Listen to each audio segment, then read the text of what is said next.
Bonjour Hélène Frade. Bonjour Damien Coquet. À la une notamment de la presse ce matin, l'ouverture donc du 77e Festival de Cannes, édition sous le signe du mouvement MeToo. Coppola, Audiard, Cronenberg, Sorrentino, La Provence, ce journal local annonce, Damien, une pluie de stars sur la croisette, avec notamment ici l'actrice américaine Emma Stone à la une. Voilà pour le glamour et les paillettes. Mais cette 77e édition s'annonce aussi assez mouvementée. Libération parle d'une atmosphère électrique entre travailleurs précaires révoltés et MeToo en pagaille. Le Monde évoque un climat de libération de la parole sur les violences sexuelles dans le milieu du cinéma français, avec notamment les récentes accusations de l'actrice Judith Godrèche contre le réalisateur Benoît Jacot, les poursuites pour agression sexuelle contre Gérard Depardieu et contre le président du Centre national du cinéma, Dominique Boutonnat. Les témoignages, on l'entend, se multiplient et les derniers en date ont été publiés hier par le magazine Elle. Ils visent cette fois un producteur phare du cinéma d'auteur, Alain Sard, qui est le producteur, entre autres, de Roman Polanski, Jacques Doyon et Jean-Luc Godard. 9 femmes le mettent en cause et leurs témoignages, Damien, sont glaçants. L'une d'entre elles affirme avoir été violée à l'âge de 15 ans en 1985 par le producteur ayant alors plus du double de son âge, 33 ans.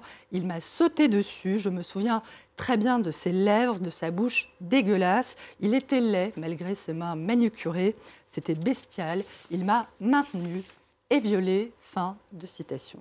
Et depuis plusieurs jours, des rumeurs circulent cette fois sur l'existence d'une supposée liste d'auteurs présumés de violences sexuelles que Mediapart se serait apprêté à diffuser. Oui, le site d'info Damien dément catégoriquement ces rumeurs qui ont été relayées par de nombreux médias et dénonce au passage un spectacle médiatique pathétique. Elle, en revanche, persiste et elle signe dans une tribune publiée ce matin sur le site du Monde. Une centaine de femmes venues de toutes les couches de la société et qui incarnent ici en France le mouvement MeToo demandent une loi intégrale pour lutter contre les violences sexuelles et sexistes, des violences systémiques et pas exceptionnelles, selon ces personnalités qui ont été réunies pour l'occasion, vous le voyez, pour une grande séance photo. C'est donc à lire dans le journal Le Monde. À la une aussi ce matin, la présentation aujourd'hui du rapport de la commission d'enquête du Sénat sur le narcotrafic. D'après la Croix, ce document alerte, Damien, sur le problème majeur de la corruption, en particulier d'agents publics, des policiers, des élus et même des magistrats. Dans une tribune publiée, là encore, par le quotidien Le Monde, le président de l'ONG Transparency International France dénonce, je le cite, le manque de moyens de la police judiciaire et de la justice financière pour lutter contre la corruption, mais également contre le blanchiment de l'argent sale généré par le narcotrafic. Selon Patrick Lefay, Damien, le trafic de drogue ferait vivre près de 200 000 personnes en France pour un chiffre d'affaires sous-estimé supérieur à 3,5 milliards d'euros par an. Alors que le dernier rapport de l'ONU fait état de l'explosion du nombre de personnes souffrant de troubles liés à leur consommation de drogue à travers le monde. 39,5 millions de personnes en 2023, c'est 45% de plus qu'il y a 10 ans. Le Monde s'est penché sur la démarche de certaines de ces personnes pour tenter de sortir de cet enfer.